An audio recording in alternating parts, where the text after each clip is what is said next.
Hello and welcome to the F1 News Zone, the show around up all the biggest stories in Formula 1 right now. F1 is still in its off-season, but pre-season testing was concluded around Bahrain earlier this week. However, which other stories have caught our attention this week? This week, Nigel Mansell has backed Sir Lewis Hamilton for a debut Ferrari win in Melbourne. The FIA has condemned the booing of Verstappen and Horner at F1 75 Live, and we round up all the main talking points from pre-season testing around Sakhir. We take a hot look at all that and a whole lot more in today's show. Let's dive in. So, Nigel Mansell, aka to Ferrari fans Il Leone, he drove a Ferrari between 1989 and 1990. Got a lot of success at Ferrari despite the car not being the best at times during that period, but he does hold the distinction of being one of a few different Ferrari drivers to win on his debut race, doing so at the 1989 Brazilian Grand Prix. Now, Mansell is saying that he's predicting a Ferrari debut win for Sir Lewis Hamilton in his first season in 2025. Is he predicting the first race in Melbourne to be a victory for Hamilton or the season as a whole? Well, he's saying that it'll be a momentous F1 season on the whole. So let's have a look at the full story, guys, here. Full article on the F1chronicle.com. As always, former Formula 1 world champion Nigel Mansell has expressed his unwavering support for Lewis Hamilton, backing the British driver to secure a victory in his debut race for Ferrari. Mansell, who himself achieved the feat of winning his first outing with the Scuderia, believes Hamilton has the potential to join an elite group of world champions, including Juan Manuel Fangio, Mario Andretti, Kimi Raikkonen and Fernando Alonso, who all tasted success in their maiden races wearing the iconic red overalls. Speaking with ESPN, the 1992 world champion shares enthusiasm for Hamilton's move to from Ferrari, Mercedes to Ferrari, eventually, stating, "I think it's absolutely brilliant. Lewis has done something absolutely amazing. If not the greatest, I think he is the greatest ever. I hope he wins first time out like I did, because that's a magical moment to win your first race with a new team. Ferrari is right at the top of their game." Mansell is affectionately known as Il Leone, the Lion, by the passionate Italian fans during this stint with Ferrari in 1989 and 1990, and he believes the timing of Hamilton's switch is absolutely perfect. With Mercedes, Red Bull, Ferrari and McLaren all vying for supremacy, the 2025 Formula 1 season has the potential for one of the most thrilling and memorable in the sport's history. The timing is perfect. Mercedes, Red Bull, Ferrari and McLaren as well. It could be the most momentous year in Formula 1, Mansell added. The former champion also emphasised the unique and special nature of driving for Ferrari, drawing comparisons to reverence shown to the Pope. Driving for Ferrari, a lot of people go and visit the Pope goes to Ferrari. All the church bells ring when Ferrari wins. It doesn't happen in every country like that, Mansell explained, highlighting the unparalleled passion and dedication of the Tifosi. Recalling his own magical moments of winning his first race for Ferrari, Mansell shared, "The fans are just incredible. It was one of the most magical moments of my life to win first time out for them." As Hamilton prepares to make his highly anticipated debut for the Scuderia at the Australian Grand Prix in March, it's a high and the anticipation is absolutely palpable. Yeah, I'd go along with that. It's palpable absolutely in Italy and in the UK, and for any country that supports Hamilton a lot, probably Brazil as well. They love him there, of course, and yeah, even the States. So they've got a lot of American fans, of course, to Hamilton. So yeah, I can't wait. I've made that perfectly clear. I can't wait to see it. You'll get his proper testing. I mean, he's done some tests at Fiorano and stuff already, but proper testing starts this week in Formula 1 in Bahrain, so it'll be interesting to see how Ferrari get on there. For me, they are absolutely one of the favourites. There's no doubt about that. They had an excellent season last year, and yeah, I think they'll have a good season as well this year. Win the championship? Who knows? Oh no, there's four. I mean, for me, there's three teams. I hesitate to put Mercedes in there. They'll have their day. They might get some wins, but I'll be shocked if they get much better than fourth. I still think they'll be a distant fourth personally, but again, who knows? But we'll find out, and we'll bring you all of that here on the F1chronicle.com as always, guys. So, booing on the podium. It's nothing new. It's been happening for a long time. The first time I remember it being particularly bad was when Sebastian Vettel was going through his record run in the 2013 season. And we have seen incidents where fans have booed the podium, most notably in Austria in 2002. But if you look up that race, then they very much had a very good right in that case. But booing the drivers specifically, saying that you don't like them, basically. The tribalist booing, as the FIA has put it. is not very good. I don't think it's a very positive thing in general, of course. You know, you can't control fans and you can't control fans' feelings, and I'll get into more of that throughout the video, really, or towards the end of the video at least. But yeah, basically they're urging respect. They're urging respect in the wake of Verstappen being booed on the podium on occasion recently. So let's have a look what's been said here, guys. Full article on the F1chronicle.com as always. The FIA, Formula One's governing body, has issued a statement denouncing the tribalist booing directed at reigning world champion Max Verstappen and his Red Bull team principal Christian Horner during the recent F1 season launch event in London. The organisation is calling for fans to show more respect and to consider the impact of their actions both online and offline. The event, attended by more than 15,000 fans at the O2 Arena, saw Verstappen and Horner subjected to boos from the crowd, while 7-time world champion Lewis Hamilton received the biggest cheers. The itself was also booed by the audience, unsurprisingly. In the statement released on Saturday, a FIA spokesperson emphasised the importance of respect in the sport, stating, "Great rivalries throughout the history of motorsport have contributed to making it such an exciting experience for the fans, but what underpins the sport at all levels is a culture of respect. As such, it was disappointing to hear the crowd's tribalistic reactions to Verstappen and his Red Bull team principal and CEO Christian Horner at the F1 in London." The spokesperson also acknowledged the significant contributions made by Verstappen and Horner to the sport, saying, "Max and Christian have contributed greatly to the sport we love. In the season ahead, we should not lose sight of that." The booing incidents have also attributed to various factors, including Horner's prominent role in the Netflix docuseries Drive to Survive, as well as the allegations of inappropriate behaviour by a female employee, which he was later cleared of. Verstappen's controversial 2021 title win, which some of Hamilton fans believe was facilitated by the FIA-appointed race director, has also made him a target for jeers. Jos Verstappen, Max's father, told Dutch media that the booing was unacceptable and that his son has no desire to attend more such events in England.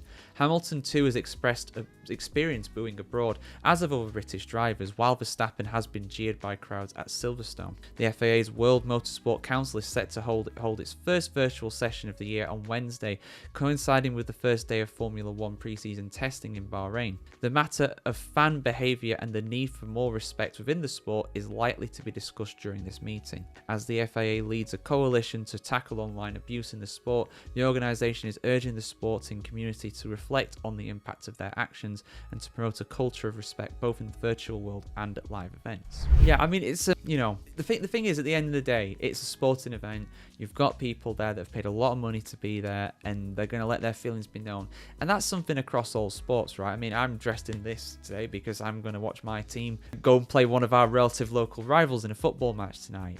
You can guess who it is, probably just from that. There you go. If you didn't already know, big fan of that. I'm a hometown team. But yeah, I mean, you'll always hear this booing and stuff like this. It is something that F1, for the most part, for a long time, did kind of steer clear of. And, people should be allowed to express their opinions. I have no problem with that. But I was a bit disappointed, to be honest, to hear the booing of Verstappen. It wasn't, at least on the coverage that I saw, it wasn't too prominent, but you could hear it. There was a definite section of that crowd that was booing Max Verstappen and booing Christian Horner. It was not overwhelming. There were far more cheers than jeers, for sure. But it was disappointing as well.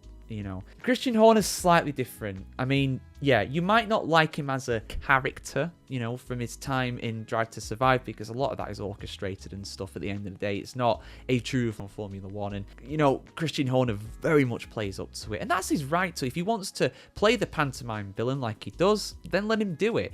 But unfortunately, when it comes to getting booed by crowds and stuff like that, I feel like that is a bit much. I feel like that's a strong reaction, but you can't be surprised at that.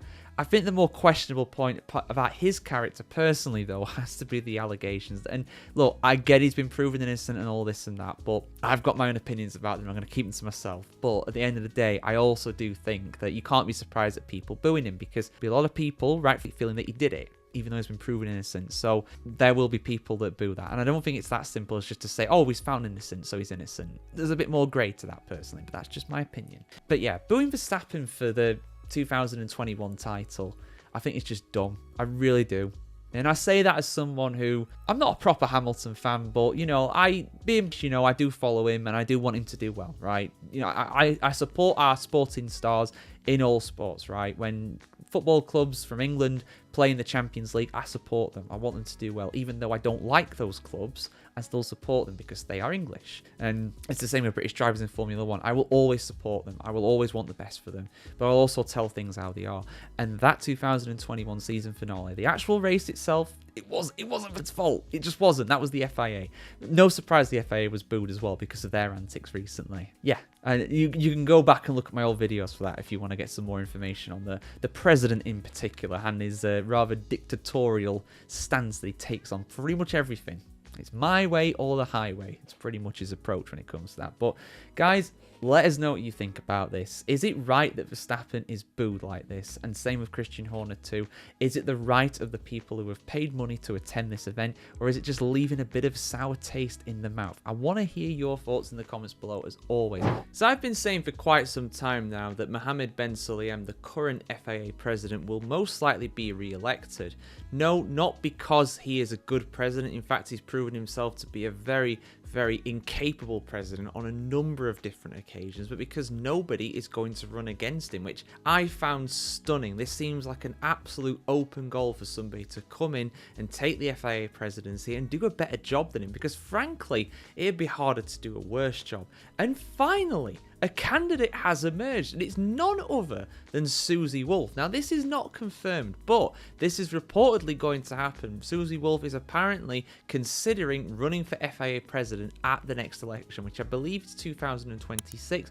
But this handy article here on the F1Chronicle.com will tell me that, and a bunch of other stuff as well. So let's have a look at this, guys. Toto Wolff's wife, Susie, may be shaping up to become the next FIA president. At the end of 2023, the currently highly controversial President Mohammed Ben Sulayem launched an investigation about a potential conflict of interest involving Mercedes boss Toto and Susie, the boss of the FIA-affiliated female-only series F1 Academy. Following a loud backlash in the F1 paddock, the investigation was dropped, with Susie calling it misogynistic and filing a criminal complaint for the accusations. According to the Italian magazine Autosprint, the saga between Ben Sulayem and the Wolves could actually be related to Susie's rumoured interest in running against the current FIA president in the election late this year. The article suggests that the investigation into the Wolves was a hidden message.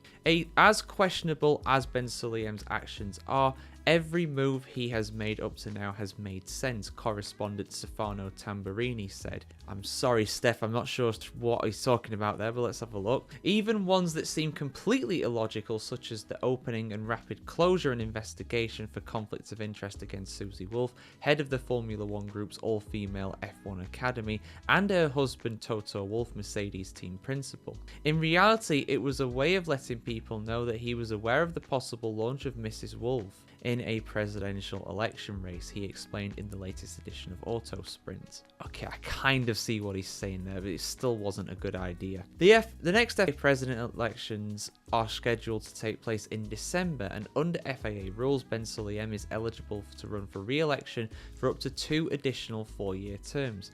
A few months ago, Ben Sulayem insisted he has no problems if others want to race against him. Honestly, 100%, he said.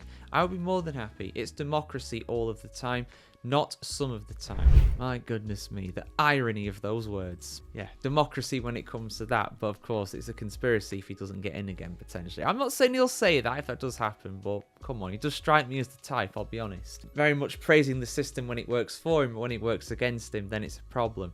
I mean, look, I really hope she does it. I really hope she does it, and I hope she gets in. I don't know how the voting is all done. I think it's done on, I remember reading up about this a while ago. I think it's done on automobile clubs, so like the BRDC in the UK. I think they have some votes. I think there are some votes from like the Belgian one, the Italian one. I think they all basically vote for it, I think, if I'm remembering correctly. And that is also something that's a very dodgy issue as well, because allegedly some of these smaller automobile clubs, these racing clubs, have been allegedly paid by the FIA. Well, they have been paid by the FIA, but these payments officially were for charitable processes or something like that. But allegedly, they were to effectively vote by. Allegedly. I'm saying that as many times as possibly I can here because nothing has been proven. No wrongdoings have legally been proven, but there have been very heavy accusations, and it does make you think. So it might well be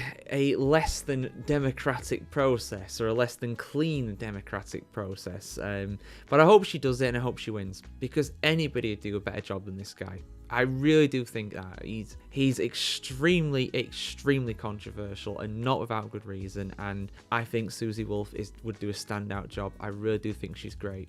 And as well, to have a woman running the FIA for the first time as well. I don't think, and before, I'm sure it hasn't.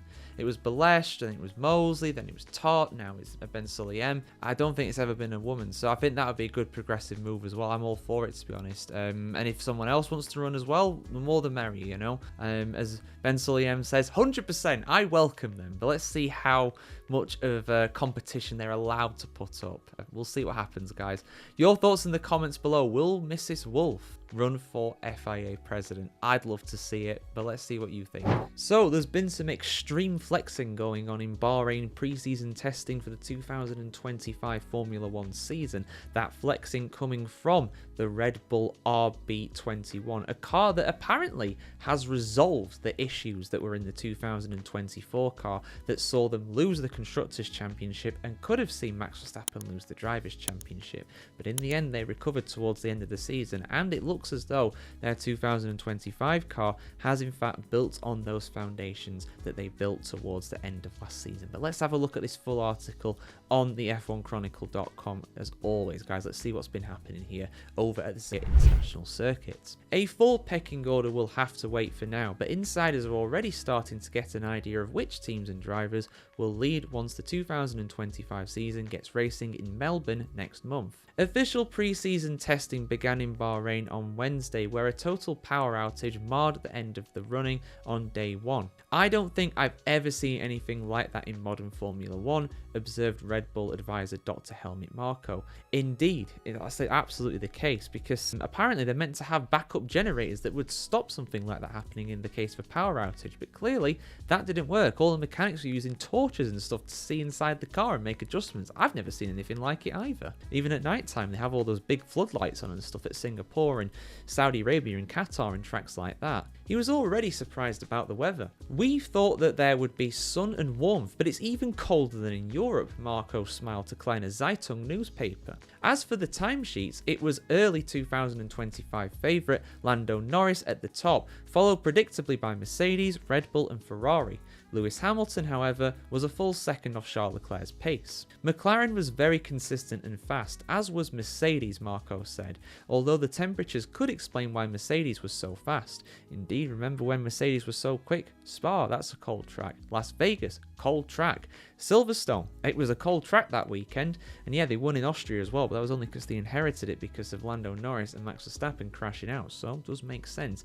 And in fact, I mean, this article was actually written after day one. On day two, we actually started in rainy conditions in Bahrain. We had the intermediate tyres on at the start of the session for testing in morning on day two, which I don't think we've ever seen a wet session before in Bahrain. We've come close a few times, but that's the first time I remember seeing it. So yeah, we can't even avoid the rain even in Bahrain. But as for Ferrari and Hamilton in particular, Marko added, I expected more from them, but it's too early for a final verdict because there are still 2 days of testing left. We will see. In fact, Ferrari looked a lot better on day two. I think they were 2nd and 4th overall. As for Red Bull, technical boss Pierre Vaca pushed back on the narrative that the new car is basically a carbon copy of its predecessor, which only finished 3rd in the Constructors' Championship behind McLaren and Ferrari. We have made major changes to the car, but most of them are not visible, the Frenchman acknowledged, referring specifically to the cooling system and floor. We have also responded to the FIA's interpretation of the flexibility of the front wing. The latter is a particularly interesting comment, given that stricter flexibility rules for the front wing will only come into force in Barcelona in round 9. Red Bull is critical of the decision, arguing that it will turn 2025 into an expensive 2-part world championship in the final year of the current regulations. Observe Observers noted that the front wing flexibility on the new Aston Martin is particularly extreme, while Red Bull boss Christian Horner observed that this is just about every single car in the 2025 is very much looking like a Red Bull. Only Ferrari has gone a different way, he said. As for Red Bull, both Marco and Max Verstappen sounded very pleased with the progress the team has made over the winter to improve handling. Max's long runs were the best in the field, Marco said. We were faster than McLaren and Mercedes, especially with old tyres. The 81-year-old also said Verstappen has only failed to finish top because of their overall times because he was wobbled on his best lap. In terms of driving, quadruple world champion Verstappen said everything felt good, no negative surprises, just good surprises on that, so that's positive. We don't know where we are in terms of pace yet, but everything is working well and the car is doing what I want. We have to get everything under control, and that's all we can hope for at the start of testing. Marco went even further though, optimistically declaring, I think the problems we had last year have been largely resolved, or perhaps even completely resolved. Well, there we go. So it turns out that, Red Bull's problems are apparently solved. Would they say that if that wasn't the case? I don't think they would, to be honest. So, Red Bull, like I said, I've always said this is for me, this is going to be a 3-car championship. For the Constructors' Championship and the Drivers' World Championship. I think any of those 6 drivers in those teams, well, except for maybe Liam Lawson, I think that's a bit strong, but 5 of them drivers at least, they've all got a really good shot. I don't see Mercedes being amongst them. I see them getting the odd win here and there like last year, but I don't see them consistently being there. But Red Bull, McLaren, Ferrari, I think they are all the heavy favourites. Those are the new big 3 teams, McLaren very much replacing Mercedes as the Mercedes-powered representative in that trio. But yeah, your thoughts in the comments below, guys. What do you think of testing so far? It's very much thrown up a few surprises, really, when it comes to the weather conditions. It's not as you'd expect it to be. Very windy, cold for Bahrain. And like I said, it rained today on Thursday as I record this too. And I'll bring you a little review of that at some point, I'm sure. But absolutely wild stuff that you never expect to see in a Middle Eastern circuit. But here we are. We've gone out to Europe to try and avoid the rain, and it's followed us. Yeah, your thoughts in the comments below, guys. So, pre-season testing has been completed for the 2025 season. 3 days of running around Bahrain's international circuit in Sakhir. Let's have a look at 5 of the main points. For the first time in 2025, 5 things that we learned from Formula 1 pre-season testing. So the first thing we learned is that it can rain in Bahrain. Now I know, of course, it does rain sometimes in Bahrain, but I was very much surprised to see that we actually got a decent chunk of rain on the morning of the second day. And in fact, only 2 teams brought intermediate tyres to the test. Understandably, this is a desert country and you don't really see rain here. We've been coming here since 2004 and I don't believe it has ever rained to the point during any session to the point where we've actually needed some intermediate tyres on, but we saw it. I think Haas and Aston Martin were the only teams to bring those intermediate tyres, and they actually did go out. I seem to remember it was Esteban Ocon in the Haas who was out pretty early on with that. Just interesting seeing that, really. A bit of a surprise. And also a surprise on the first day, I think it was, that we had an electrical failure. The power went out at the circuit for a good hour or so as the sun was setting towards the end of the first day, and that meant that all the cars had to come into the garage. It was unsafe. And yeah, everybody in the garage had to use like torches and stuff to see what was going on. They were using their mobile phones with the torch feature just to be able to see what was going off. Bahrain needing really to get some backup generators, and you'd think they'd have some sort of provision for that. I mean, if that happens during a Grand Prix, which of course these days takes place at night, of course in the Sakhir. So yeah, it's something that they don't want to see repeated. Better it happen in testing than being out on the track. And of course, Bahrain is also where you have endurance racing, which takes place at night too. So I think they'll need to sort that out. I think they'll need to get that sorted out, but I'm sure they will do that by the time that the Grand Prix rolls around in April. I think it's April by then when we have that race. So, but yeah, the main thing, the stats, the lap charts. Who did the most laps during Bahrain testing? Well, over the 3 days, the team that did the most laps in total were Mercedes, 458 in total for Kimi Antonelli and George Russell over the 3 days. It's very tight at the top though. Haas, they managed 457, and the Racing Bulls, they managed 454. Roughly speaking, that is just under 9 race distances, 9 Grand Prix distances distances covered over the 3 days. In fact, every day they were doing almost 3 Grand Prix distance per day, which is very, very impressive, even when that load is being shared between 2 drivers. On the other side of things, the least laps overall, Red Bull did the least laps overall during testing for the Bahrain International Circuit. 304 laps in total for them. Again, another team was down there pretty close to them as well. Aston Martin with 306.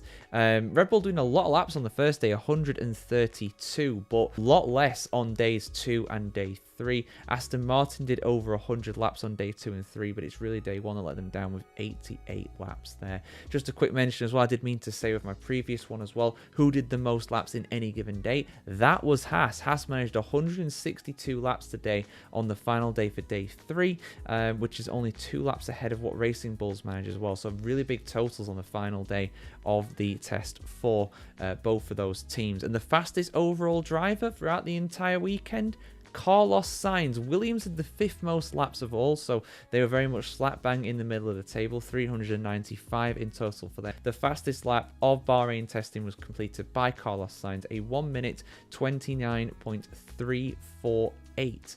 He did that on the second day in the afternoon session, and yeah, incredible. I think it was actually faster than what Williams managed to do during any of Bahrain's qualifying sessions. So Williams, you know, they could really have that could be a positive sign for them. It is testing, of course, it's hard to tell, but you know, they did a faster lap than they ever managed in qualifying last season for Bahrain. So I would say that constitutes some serious progress for the team, and it could be something very positive for them. It really could. Yeah. What were your main testing highlights, guys? Let us know in the comments below. Bahrain being potentially quite unrepresentative. It was very cold through this weekend. Like I said, it rained on Thursday morning as well. So yeah, very unusual conditions for Bahrain. So I don't expect that this testing in a sense will be that representative, but you never know. It's a good yardstick to have, and we'll see it in just a couple of weeks time for Melbourne, Australia. I can't wait for the Australian Grand Prix to get underway. I can't wait for the F1 season to properly get underway, but of course, in the meantime, we'll be bringing you plenty of content here on the F1Chronicle.com.